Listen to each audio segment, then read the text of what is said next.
हरे कृष्णा। दोस्तों, आज हम जानेंगे कार्तिक मास में सुनेंगे कार्तिक मास महात्म्य कथा अध्याय 27। दोस्तों, आगे की कथा सुनने से पहले आइए हम एक छोटा सा भजन सुन लेते हैं। मेरे आप की कृपा से सभी काम हो रहा है, करते हो तुम कन्हैया मेरा नाम हो रहा है। मेरी आप की कृपा से सभी काम हो रहा है, पतिवार के बिना ही मेरी नाव चल रही है। हैरान है जमाना, मंजिल भी मिल रही है, करता नहीं मैं कुछ भी सभी काम हो रहा है। मेरी आप की कृपा से सभी काम हो रहा है। तुम साथी हो जो मेरे, किसी की चीज की कमी है, किसी और चीज की अब दरकार भी नहीं है। तेरे नाम से गुलाम अब गुलफाम हो रहा है। मेरी आप की कृपा से सभी काम हो रहा है। मैं तो नहीं हूँ काबिल, तेरा पार कैसे पाऊँ, टूटी हुई वाणी से गुणगान कैसे गाऊं। तेरी प्रेरणा से ही सब ये कमाल हो रहा है। मेरी आप की कृपा से सभी काम हो रहा है। मेरी आप की कृपा से सभी काम हो रहा है, करते हो तुम कन्हैया मेरा नाम हो रहा है। करते हो तुम कन्हैया मेरा नाम हो रहा है। जय श्री कृष्णा। दोस्तों, अब आप सुनिए कार्तिक मास महात्म्य कथा अध्याय 27। दोस्तों, इसके बाद आप सुनिएगा कार्तिक मास में सुनी जाने वाली श्री तुलसी चालीसा। उसके बाद सुनिएगा श्री तुलसी जी की आरती। कृष्ण नाम का आसरा, कृष्ण नाम का ध्यान। 27वां अध्याय अब लिखने लगा वहाँ। पार्षदों ने कहा, एक दिन की बात है, विष्णुदास ने नित्य कर्म करने के पश्चात भोजन तैयार किया, किंतु कोई छिपकर उसे चुरा ले गया। विष्णुदास ने देखा भोजन नहीं है, परंतु उन्होंने दोबारा भोजन नहीं बनाया, क्योंकि ऐसा करने पर सायंकाल की पूजा के लिए उन्हें अवकाश नहीं मिलता। अतः प्रतिदिन के नियम का भंग हो जाने का भय था। दूसरे दिन पुनः उसी समय पर भोजन बनाकर वे ज्यों ही भगवान विष्णु की भोग अर्पण करने के लिए गए, त्यों ही किसी ने आकर फिर सारा भोजन हड़प लिया। इस प्रकार 7 दिनों तक लगातार कोई उनका भोजन चुरा कर ले जाता रहा। इससे विष्णुदास को बड़ा विस्मय हुआ। वे मन ही मन इस प्रकार का विचार करने लगे, अहो, कौन प्रतिदिन आकर मेरी रसोई चुरा ले जाता है। यदि दोबारा रसोई बनाकर भोजन करता हूँ तो सायंकाल की पूजा छूट जाती है। यदि रसोई बनाकर तुरंत ही भोजन कर लेना उचित हो तो मुझसे यह न होगा, क्योंकि भगवान विष्णु को सब कुछ अर्पण किए बिना कोई भी वैष्णव भोजन नहीं करता। आज उपवास करते मुझे 7 दिन हो गए। इस प्रकार मैं व्रत में कब तक स्थिर रह सकता हूँ।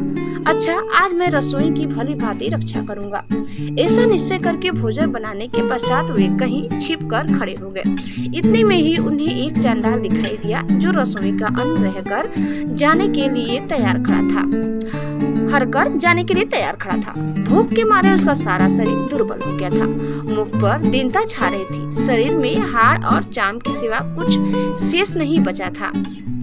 उससे देखकर श्रेष्ठ ब्राह्मण विष्णुदास का हृदय करुणा से भर आया। उन्होंने भोजन चुराने वाले चंडाल की ओर देखकर कहा, भैया जरा ठहरो ठहरो, क्यों रूखा सूखा खाते हो? यह घी तो ले लो। इस प्रकार कहते हुए विप्रवर विष्णुदास को आते देख वह चंडाल भय के मारे बड़े वेग से भागा और कुछ ही दूरी पर मूर्छित होकर गिर पड़ा। चंडाल को भयभीत और मूर्छित देखकर द्विजश्रेष्ठ विष्णुदास बड़े वेग से उसके समीप आए और दयावश वहां अपने वस्त्र के छोर से उसको हवा करने लगे। तदंतर जब वहां उठकर खड़ा हुआ तब विष्णुदास ने देखा वहां चंडाल नहीं है बल्कि साक्षात नारायण ही शंख चक्र और गदा धारण किए सामने उपस्थित है। अपने प्रभु को प्रत्यक्ष देखकर विष्णुदास सात्विक भाव के वशीभूत हो गए। वे स्तुति और नमस्कार करने में भी समर्थ न हो सके। तब भगवान ने सात्विक व्रत का पालन करने वाले अपने भक्त विष्णुदास को छाती से लगा लिया और उन्हें अपने जैसा रूप देकर वैकुंठ धाम को ले चले गए। उस समय यज्ञ में दीक्षित हुए राजा चोल ने देखा विष्णुदास एक श्रेष्ठ विमान पर बैठकर भगवान विष्णु के समीप जा रहे हैं। विष्णु दास को वैकुंठ धाम में जाते देख राजा ने शीघ्र ही अपने गुरु महर्षि मुद्दल को बुलाया और इस प्रकार कहना आरंभ किया, जिसके साथ स्पर्धा करके मैंने इस यज्ञ दान आदि कर्म का अनुष्ठान किया है वह ब्राह्मण आज भगवान विष्णु का रूप धारण करके मुझसे पहले ही वैकुंठ धाम को जा रहा है। मैंने इस वैष्णव धाम में भली भांति दीक्षित होकर अग्नि में हवन किया और दान आदि के द्वारा ब्राह्मणों का मनोरथ पूर्ण किया, तथापि अभी तक भगवान विष्णु मुझ पर प्रसन्न नहीं हुए और इस विष्णुदास को केवल भक्ति के ही कारण श्री हरि ने प्रत्यक्ष दर्शन दिया है। अतः जान पड़ता है कि भगवान विष्णु केवल दान और यज्ञों से प्रसन्न नहीं होते, उन प्रभु का दर्शन कराने में भक्ति ही प्रधान कारण है।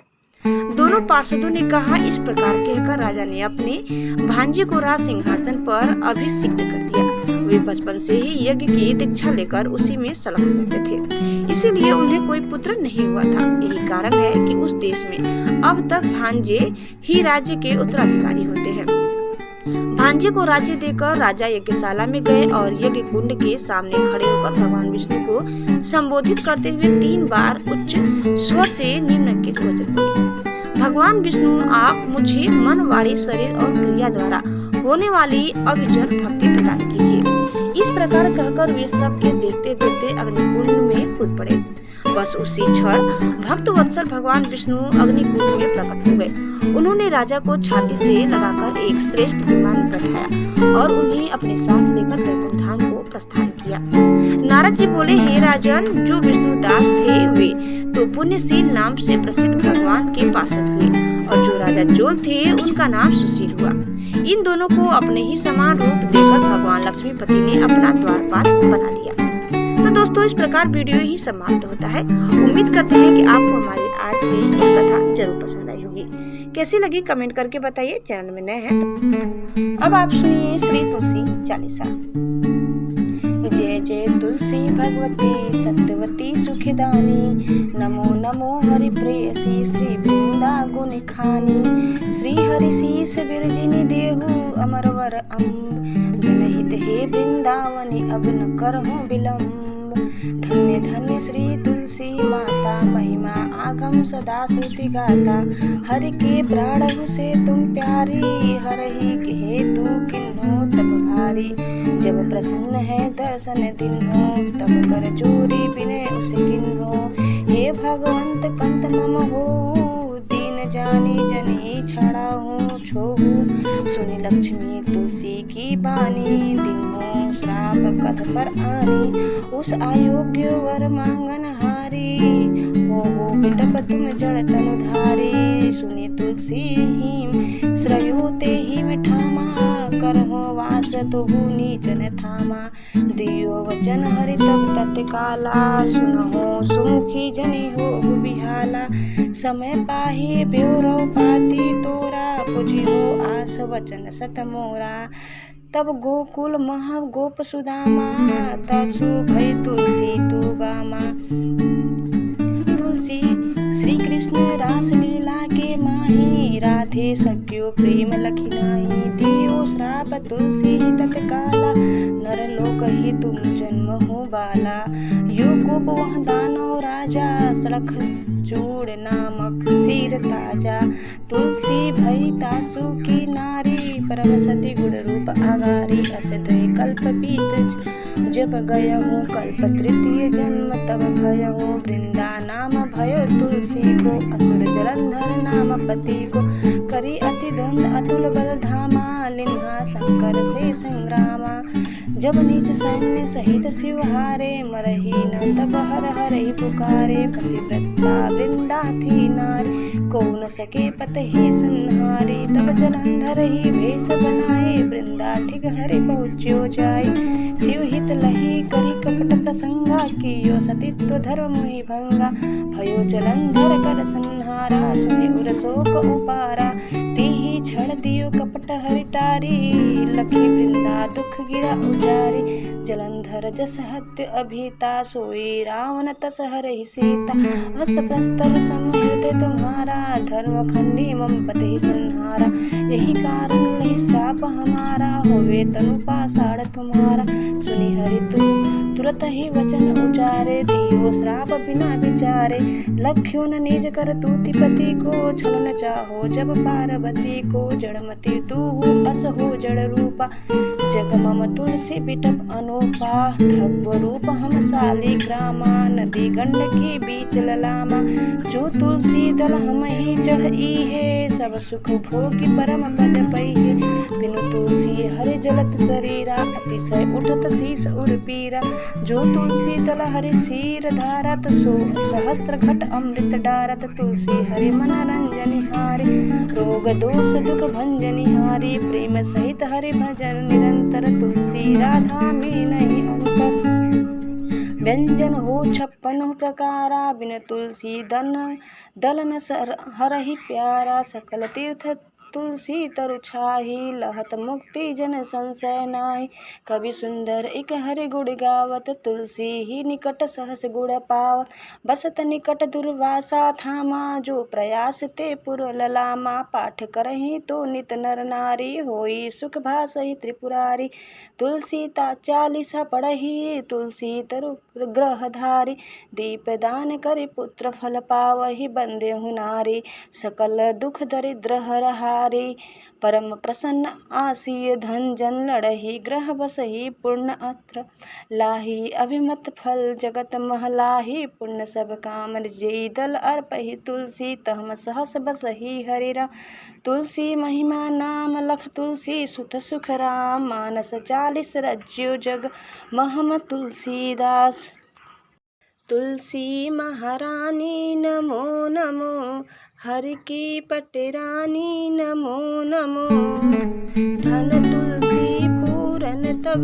किनो साली ग्राम बनी पटरानी जाके पत्र मंजरी कोमल श्रीपति कमल चरण लपटानी तुलसी महारानी नमो नमो हरि की पटरानी नमो नमो धूप दीप नवेद्य आरती पुष्पन की वर्षा बरसानी 56 भोग 36 व्यंजन बिन तुलसी हरि एक न मानी तुलसी महारानी नमो नमो हरि की पटरानी नमो नमो सभी सखी मैया तेरो यश गावे भक्ति दान दीजे महारानी नमो नमो तुलसी महारानी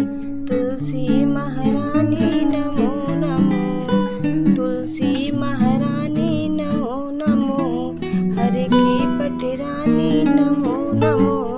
जय तुलसी माता जी। दोस्तों उम्मीद करते हैं कि आपको हमारी आज की कथा जरूर पसंद आई होगी। कैसी लगी कमेंट करके बताइए। चैनल में नए हैं तो प्लीज लाइक शेयर और सब्सक्राइब करना न भूलें। धन्यवाद। जय श्री कृष्ण। जय माता तुलसी।